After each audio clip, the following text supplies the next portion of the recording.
আজিৰ এই ভিডিঅ'টোত মই DMIT টেষ্টৰ বিষয়ে কথা পাতিম। DMIT টেষ্ট কি হয়, DMIT টেষ্টৰ কি বেনিফিট আছে, DMIT টেষ্ট কোন মানুহে কৰিব লাগে আৰু DMIT টেষ্ট কোন মানুহে কৰিব নালাগে এই গোটেইখিনি কথা ডিসকাশনছ কৰিম। লগতে ডিসকাশনছ কৰিম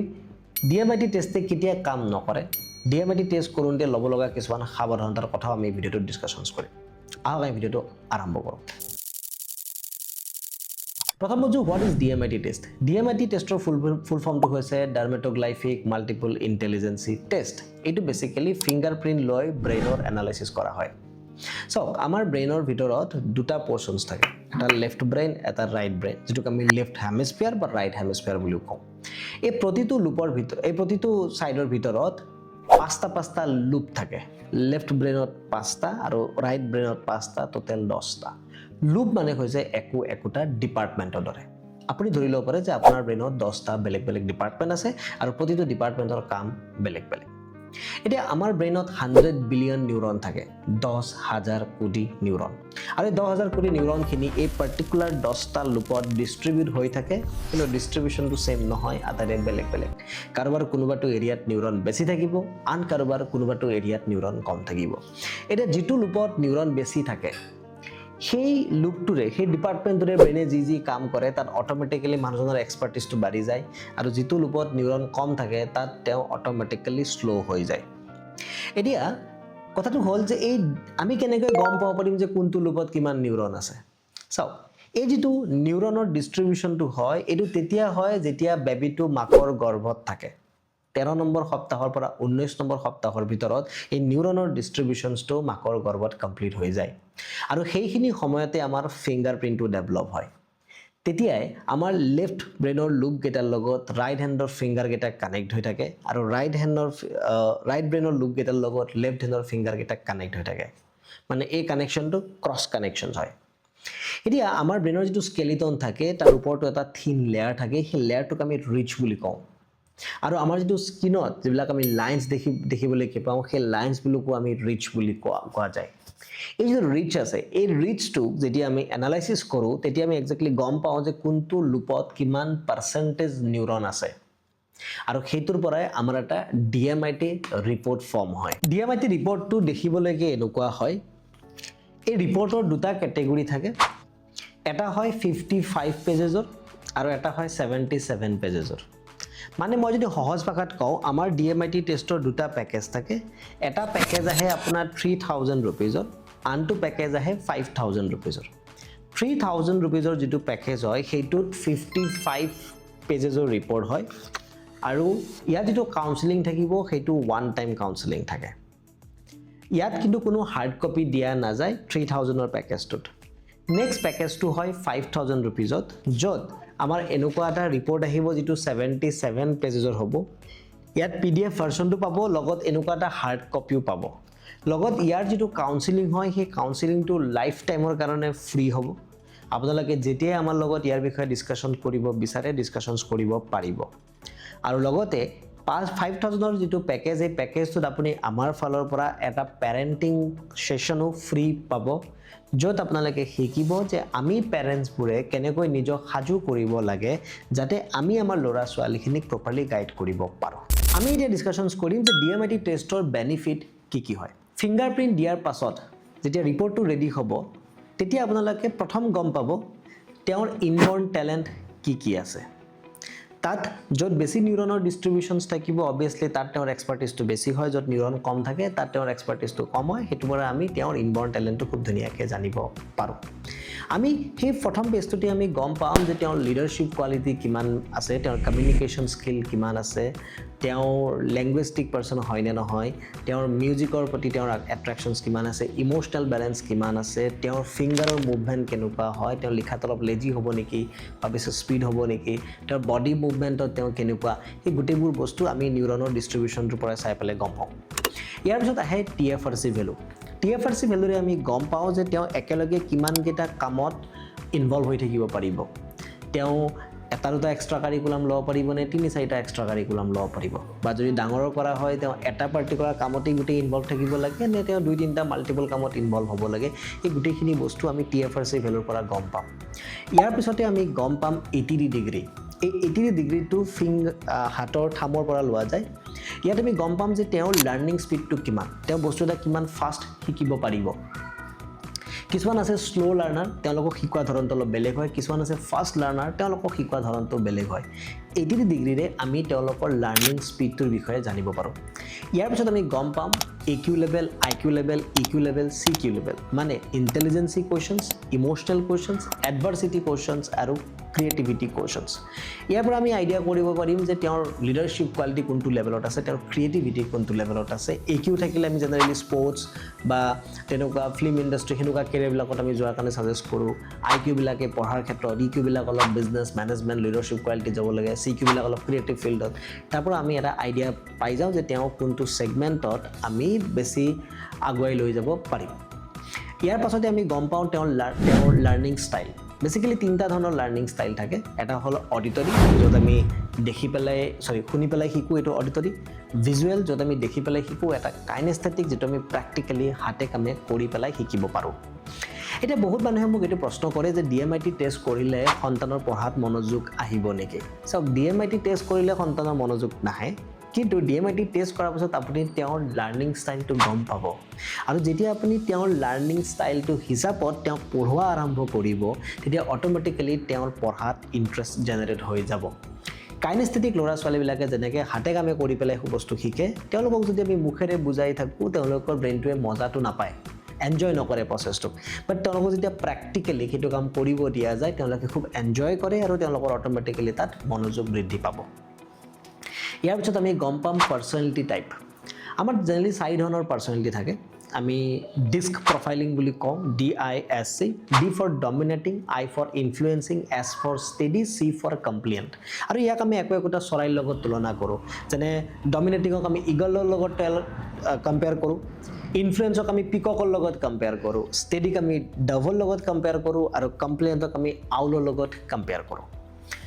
এই পাৰ্সোনালিটি টাইপৰ ওপৰত ডিপেন্ড কৰে যে আমি আমাৰ সন্তানক কেনেকৈ প্যাৰেন্টিং কৰিব লাগিব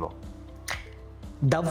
বাচ্চাবিলাকক প্যাৰেন্টিং কৰা ষ্টাইলটো টোটালি বেলেগ ইগল ক্যাটেগৰীৰ বাচ্চাক প্যাৰেন্টিং কৰা ষ্টাইলটো টোটালি বেলেগ হয় ইভেন ডাঙৰৰ ক্ষেত্ৰত যেতিয়া আমি ডিস্ক প্ৰফাইলিং ওলাও আমি তাত লগত SWOT এনালাইসিস পাই যাওঁ তাত আমি তেওঁৰ ষ্ট্ৰেংথ উইকনেছ অপৰচুনিটি ট্ৰেট গুটিবোৰ বস্তু আমি তাৰ পৰা পাই যাওঁ তো ডাঙৰ মানুহ এজনৰ ক্ষেত্ৰত হেতু বস্তু বহুত সুবিধা হয় নিজক বুজিবৰ কাৰণে আৰু তেওঁৰ কি ব্লকেজ আছে সেই গুটিবোৰ বস্তু এই ডিস্ক প্ৰফাইলিংত জনা যায় ডিস্ক প্ৰফাইলিংৰ ডাঙৰৰ কাৰণে আৰু এটা বেনিফিট আছে ৰিলেশনশিপ কম্পেটিবিলিটি যদি কাৰোবাৰ হাজবেণ্ড ওয়াইফৰ ৰিলেশনশিপটো অলপ উইক হৈ আছে বা কোনোবাই নিউলি মানে ম্যাৰিড লাইফত যাব বিচাৰি আছে তেওঁলোকে দুইজন পাৰ্টনাৰৰে ডিস্ক প্ৰফাইলিংটো কম্পেয়াৰ কৰি পেলাই জানিব পাৰে যে তেওঁলোকৰ ৰিলেশনশিপটো কেনেকুৱা চলিব বা তাক বেটাৰ চলোৱাৰ কাৰণে কোনে কি কম্প্ৰমাইজ কৰিব লাগিব কোনে কি একচেপ্ট কৰি ল'ব লাগিব সেইখিনি পৰ্যন্ত আমি ডিস্ক প্ৰফাইলিংৰ পৰা জানিব পাৰোঁ ডিস্ক প্ৰফাইলিংৰ পাছত আমাৰ আহে ইন্টেলিজেন্সি মানুহৰ লাইফত 8টা ডিফাৰেন্ট টাইপস অফ ইন্টেলিজেন্সি থাকে অবশ্যই পিছলৈকে আৰু এটা মডিফাই হয় 9টা ইন্টেলিজেন্সি হল এতিয়া স্পিৰিচুৱেল ইন্টেলিজেন্সিও এড অন হৈছে বাট ডক্টৰ হাৱাৰ্ড গাৰ্ডনাৰে যেতিয়া ইন্টেলিজেন্সিৰ বিষয়ে এক্সপ্লেইন কৰিছিল মাল্টিপল ইন্টেলিজেন্সিৰ বিষয়ে তেতিয়া 8টা ইন্টেলিজেন্সি তেওঁ দিছিল আৰু DMIT টেষ্ট তেতিয়াৰ পৰা জড়িত আছে কাৰণে DMIT ৰিপৰ্টটো 8টা ইন্টেলিজেন্সিৰ পাৰ্সেন্টেজ ওয়াইজ ওলাই আহে ইয়াৰ পৰা আমি ক্লিয়াৰ হৈ যাব পাৰোঁ যে তেওঁক আমি কেনেকুৱা ষ্ট্ৰীমত নিব পাৰিম আমি তেওঁক কেনেকুৱা কেৰিয়াৰত নিব পাৰিম তেওঁ কি ধৰণৰ প্ৰফেশনাল লগত তেওঁ বেছি জড়িত হ'ব পাৰিব তেওঁ কি ধৰণৰ এক্সট্ৰা কাৰিকুলাম ল'ব পাৰিব ৰাইট আমি অলৰেডি TFRCত গম পাওঁ যে কিমানটা এক্সট্ৰা কাৰিকুলাম ল'ব এতিয়া আমি গম পাব পাৰিম যে তেওঁ কি এক্সট্ৰা কাৰিকুলাম ল'ব পাৰিব ষ্ট্ৰীম কি সিলেকশনছ কৰিব পাৰিব তেওঁ জব মেন্টালিটিৰ মানুহ নে বিজনেছ মেন্টালিটিৰ মানুহ তো গুটি এটা লাষ্টৰ পিনে ৰিপৰ্টটোত প্ৰতিটো কেৰিয়াৰত গ্ৰাফিক্যালি ৰিপ্ৰেজেন্ট হৈ আহে ষ্টাৰ দিয়া আহে যে কোনটো কেৰিয়াৰত তেওঁ কিমান ষ্টাৰ আছে কিমান পাৰ্সেন্টেজ আছে যেটো আমি ডিটেইলছত বুজিব পাৰো DMIT টেষ্টত ইয়াৰ বাহিৰেও কেইটামান বস্তু আছে যেটো আপুনি সকলো তাত নাপাব হেতু ডিপেন্ড কৰে কাউন্সেলিং কৰা মানুহজনৰ ওপৰত যেনেকৈ আমি DMIT টেষ্টৰ দ্বাৰা আমি এইটো এসুৰেন্স দিব পাৰো যে আপোনাৰ সন্তানটি এডিকশনছ হোৱাৰ প্ৰবাবিলিটি আছে নেকি আৰু কি টাৰ্মছ এণ্ড কণ্ডিশনৰ তেওঁৰ এডিকশনৰ প্ৰতি তেওঁৰ আসক্তি আহিব পাৰে আপোনাৰ সন্তানটোৰ লগত আপুনি পইচাৰ কথা কোনটো বয়সৰ পৰা ডিসকাশনছ কৰিব কোনটো বয়সৰ পৰা তেওঁৰ পঢ়াৰ ইন্টাৰেষ্ট কমিব বা পঢ়াৰ ইন্টাৰেষ্ট বাঢ়িব হেতু আপুনি DMIT টেষ্টৰ দ্বাৰা আইডিয়া কৰিব ডেফিনেটলি পাৰিব ইয়াত আমি গম পাওঁ যে এজন সন্তানৰ ইমোশনাল বেলেন্স কিমান আছে তো সেইটো দ্বাৰা তেওঁৰ ইমোশনৰ কাৰণে ইন ফিউচাৰে কিবা প্ৰব্লেম আহিব পাৰে নেকি সেই প্ৰব্লেমটো ওভাৰকাম কৰাৰ কাৰণে তেওঁ কিবা কিবা এক্টিভিটি কৰিব লাগিব নেকি গোটেইখিনি বস্তু ডিএমআইটি টেষ্টত আপোনালোকে জানিব পাৰিব তো ডেফিনেটলি ডিএমআইটি টেষ্টৰে কি কি বেনিফিট হয় আপোনালোকে চাগে অলৰেডি বুজি পাইছে নেক্সট এটা প্ৰশ্ন লৈছো সেইটো হৈছে যে কোনটো বয়সৰ পৰা ডিএমআইটি টেষ্ট কৰিব পাৰি সব ডিএমআইটি টেষ্টক আমি টোটাল 4টা ভাগত ভগাব পাৰো এটা হৈছে শৈশৱ কালৰ কাৰণে যত আমি 2 বছৰৰ পৰা 12 বছৰ ল'ৰা ছোৱালীক কনসিডাৰ কৰো তো এইটো বয়সত মানে 2 বছৰ বয়সৰ পৰা আপুনি সন্তানৰ ডিএমআইটি টেষ্ট কৰিব পাৰিব কাৰণ এইখিনি বয়সতে আপুনি জানিব পাৰিব যে আপোনাৰ সন্তানটি এক্স্যাক্টলি কেনেকুৱা হয় তেওঁৰ ইনবৰ্ন টেলেন্ট কি আছে লাৰ্নিং ষ্টাইল ইন্টেলিজেন্স গোটেইখিনি বস্তু আপুনি গম পাব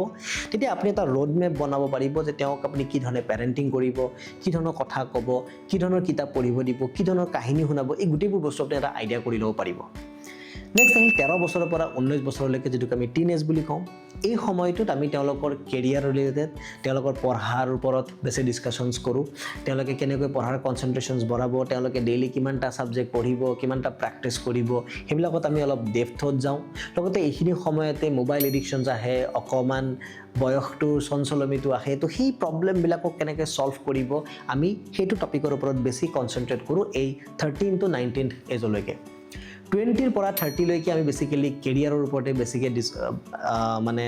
ডিসকাশনছ কৰো আৰু ইয়াত আমাৰ কিছু লাইফৰ চ্যালেঞ্জেস আহে কিছু আমাৰ হাৰ্ট ব্ৰেক হয় কিছু আমি ফেইলিয়াৰ ফেস কৰো তো এইবোৰৰ লগত কেনেকৈ ফাইট কৰিব সেইটো with the help of short analysis আমি সেইটো প্ৰপাৰলি গাইড কৰিব পাৰো